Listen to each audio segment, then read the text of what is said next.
सुंदरनगर एक छोटा सा गांव था जहां लोग बहुत खुश रहते थे। गांव के चारों तरफ हरे भरे पेड़ थे और एक नदी भी बहती थी।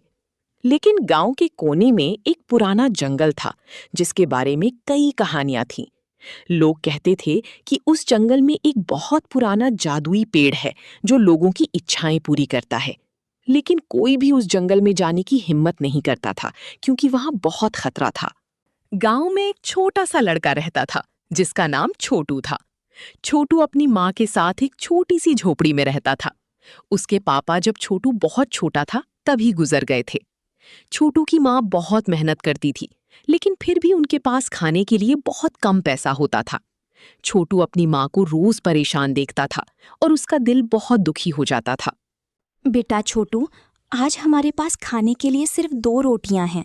तुम दोनों खा लो, मुझे भूख नहीं है। नहीं माई, आप भी खाओगी। मैं एक रोटी काफी है मेरे लिए। आप परेशान मत हो, मैं बड़ा होकर बहुत सारा पैसा कमाऊंगा और आपको बहुत सारा खाना दूंगा। छोटू की आंखों में सच्चाई थी। वो अपनी माँ से बहुत प्यार करता था, लेकिन वो बहुत छोटा था और काम करने नहीं जा सकता था। उस दिन दोपहर को छोटू अपने दोस्त राजू के साथ गांव के बाहर खेल रहा था। छोटू, चल जंगल की तरफ चलते हैं। वहां बहुत सारे आम के पेड़ हैं, हम आम तोड़ेंगे।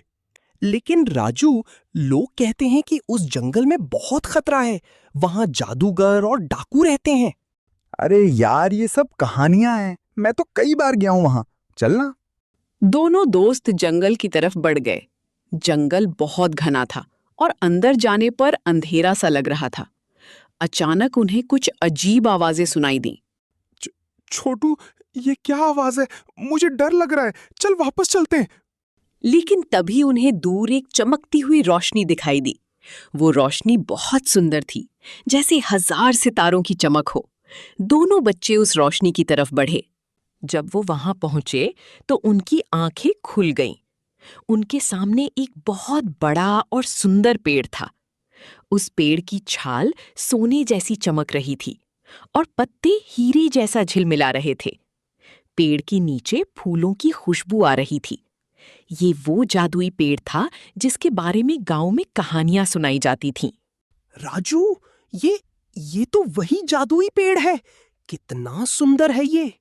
अचानक उस पेड़ से एक तेज रोशनी निकली और एक भारी आवाज गूंजी। कौन आया है मेरे पास? क्या चाहिए तुम्हें बच्चों? पेड़ बोल रहा है। छोटू, भागो यहाँ से।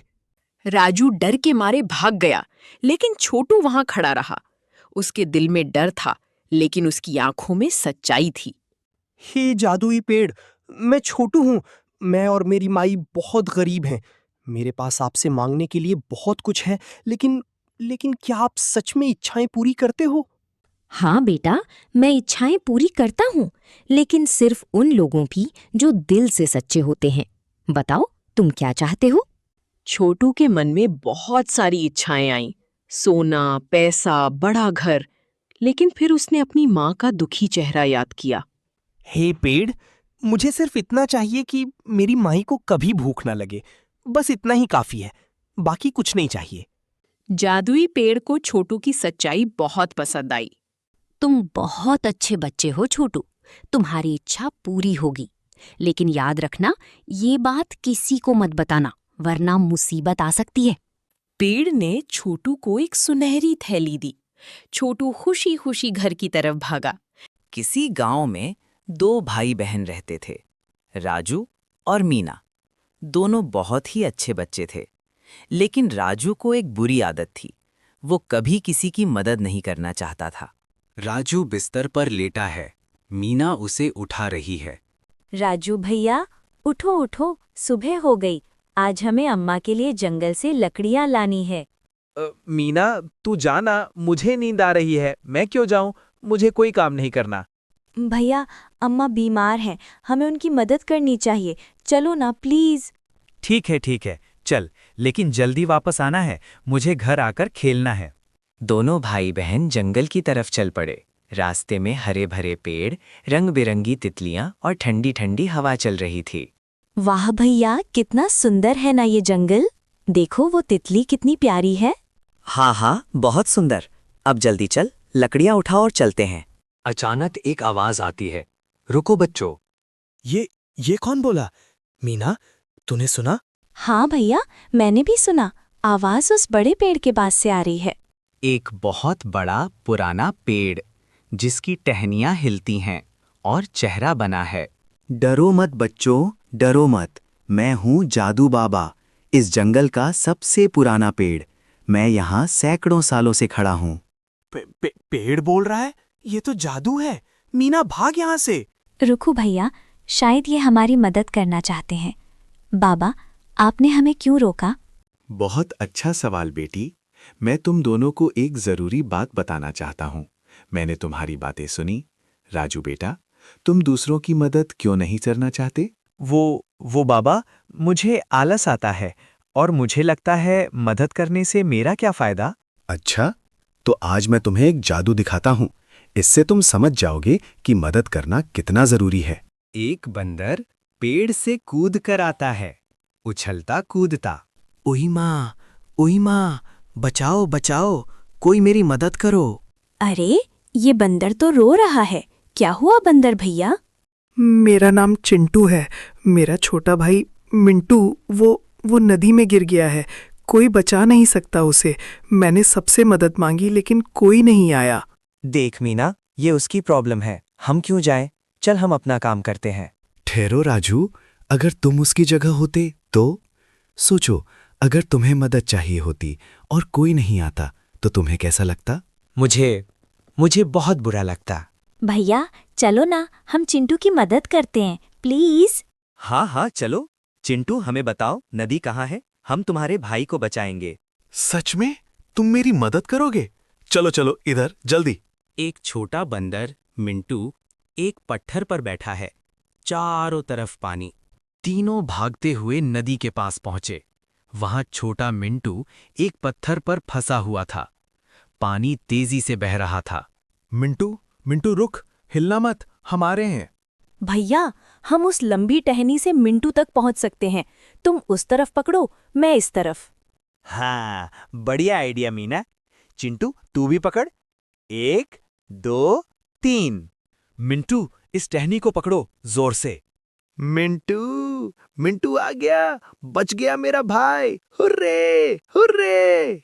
मिंटू बाहर आता है, सब खुश होते हैं। Thank you Raju, thank you Meena, तुमने मेरे भाई की जान बचाई। तुम दोनों सच्चे हीरे हो। अरे चिंटू, मदद करके मुझे भी बहुत अच्छा लग रहा है, सच में। सब वापस जादू बाबा के पास आते हैं। शाबाश राजू, शाबाश। आज तुमने सबसे बड़ा जादू सीख लिया। जादू? कौन सा जादू बाबा? दूसरों की मदद करना यही दुनिया का सबसे बड़ा जादू है बेटा। जब हम किसी की मदद करते हैं तो हमें जो खुशी मिलती है वो किसी और चीज में नहीं मिलती। वाह बाबा, कितनी अच्छी बात। और सुनो बच्चों, तुम्हारी नेकी का इनाम भी मिलेगा। पेड़ से चमकदार फल गिरते हैं, सुनहरे सेब।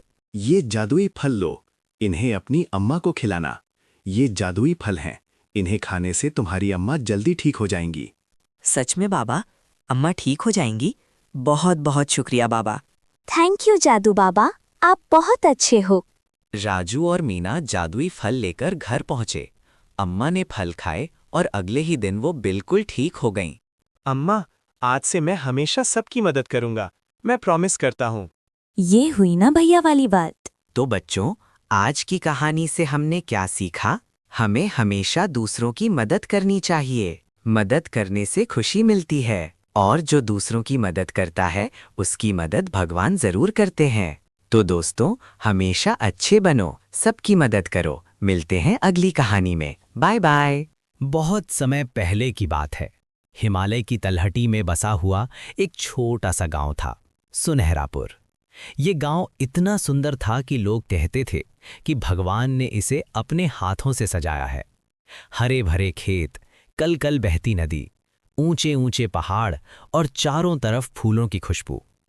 इस गांव में एक गरीब किसान रहता था जिसका नाम था धर्मदास। धर्मदास के 3 बेटे थे, बड़ा रामू, मंझला श्यामू और सबसे छोटा गोलू। धर्मदास की पत्नी कुछ साल पहले इस दुनिया को छोड़कर चली गई थीं और तब से धर्मदास ने अकेले ही अपने तीनों बेटों को पाला था। लेकिन तीनों भाइयों का स्वभाव एक दूसरे से बिल्कुल अलग था। रामू बेटा, श्यामू, गोलू, आज मुझे तुम तीनों से एक ज़रूरी बात करनी है। मेरी तबीयत दिन ब दिन गिरती जा रही है। पता नहीं कब तक मैं तुम्हारे साथ रहूंगा। अरे पिताजी, आप भी ना सुबह सुबह ये क्या बातें लेकर बैठ गए। मुझे अभी नींद आ रही है, बाद में बात करना। हाँ पिताजी, रामू भैया ठीक कह रहे हैं। आप बेकार में चिंता करते हो। वैसे पिताजी, मुझे नए कपड़े चाहिए। गांव में मेला लगने वाला है और मेरे पास पहनने को कुछ नहीं है। पिताजी, आप ठीक तो हैं? आज सुबह आपकी खांसी बहुत बढ़ गई थी। मैंने आपके लिए तुलसी का काढ़ा बनाया है। ये लीजिए, गरम गरम पीजिए, आपको आराम मिलेगा। मेरा गोलू, तू तो बिल्कुल अपनी माँ जैसा है, दूसरों का दर्द समझता है। बेटा, मैं तुम तीनों को एक बात बताना चाहता हूँ। इस गांव के पीछे जो घना जंगल है ना, उसके बीचों बीच एक बहुत पुराना पेड़ है। कहते हैं कि वो पेड़ जादुई है। जो भी इंसान सच्चे दिल से उस पेड़ के पास जाता है और उसकी परीक्षा पास करता है, उसकी सबसे बड़ी इच्छा पूरी हो जाती है। क्या? जादुई पेड़ जो इच्छा पूरी करता है? पिताजी, ये तो आपने पहले क्यों नहीं बताया? मैं अभी जाता हूँ। मैं उस पेड़ से ढेर सारा सोना मांगूंगा, बड़ा महल मांगूंगा, नौकर चाकर मांगूंगा। रुको भैया, मैं भी चलूंगा। मैं उस पेड़ से पूरे गांव का राजा बनने की इच्छा मांगूंगा। सब मेरे आगे झुकेंगे। पिताजी, अगर वो पेड़ सच में जादुई है तो मैं बस आपकी सेहत मांगूंगा। आप ठीक हो जाएं, बस मुझे और कुछ नहीं चाहिए। लेकिन बेटों सुनो, वो रास्ता बहुत कठिन है। जंगल में कई परीक्षाएं हैं। तुम्हें दया, ईमानदारी और धैर्य दिखाना होगा। बिना इन तीनों गुणों के कोई उस पेड़ तक नहीं पहुंच सकता। याद रखना, तुम्हारी माँ हमेशा कहती थीं। अगली सुबह सबसे पहले रामू निकला जंगल की ओर। रामू सबसे बड़ा था, सबसे ताकतवर था, लेकिन उसमें एक बहुत बड़ी कमी थी, घमंड। उसे अपनी ताकत पर इतना घमंड था कि वो किसी को अपने से छोटा समझता था। उसने एक बड़ा सा खाली थैला अपने कंधे पर रखा और निकल पड़ा। हाँ, जादुई पेड़, आज तेरा सोना मेरा होगा। मैं रामू हूँ, इस गांव का सबसे ताकतवर आदमी। कोई मुझे रोक नहीं सकता। ना कोई जंगल, ना कोई जानवर, ना कोई परीक्षा। रामू से बड़ा बहादुर कोई नहीं। जंगल में कुछ दूर चलने पर रामू को एक बूढ़ी अम्मा दिखती है जो जमीन पर गिरी हुई है। उसके बगल में लकड़ियों का गट्ठर बिखरा पड़ा है। अरे बेटा, बेटा मदद करो, मैं गिर गई हूँ। मेरा पैर मुड़ गया है, मुझसे उठा नहीं जा रहा। क्या तुम मेरी मदद कर सकते हो? बस मुझे उठाकर उस पत्थर तक बिठा दो। अरे बुढ़िया, मेरे पास तेरी मदद करने का टाइम नहीं है। मुझे जादुई पेड़ ढूंढना है। तू अपना देख, मैं क्या तेरा नौकर हूँ? किनारे हट। बेटा, बस 2 मिनट लगेंगे। बहुत दर्द हो रहा है, इस बूढ़ी पर दया करो। मैंने कहा ना, मेरे पास टाइम नहीं है। अपना काम खुद करो, मुझे जाने दो। रामू ने बूढ़ी अम्मा की मदद करने से मना कर दिया और आगे बढ़ गया। उसे क्या पता था कि ये उसकी पहली परीक्षा थी, दया की परीक्षा, और वो इसमें बुरी तरह फेल हो गया।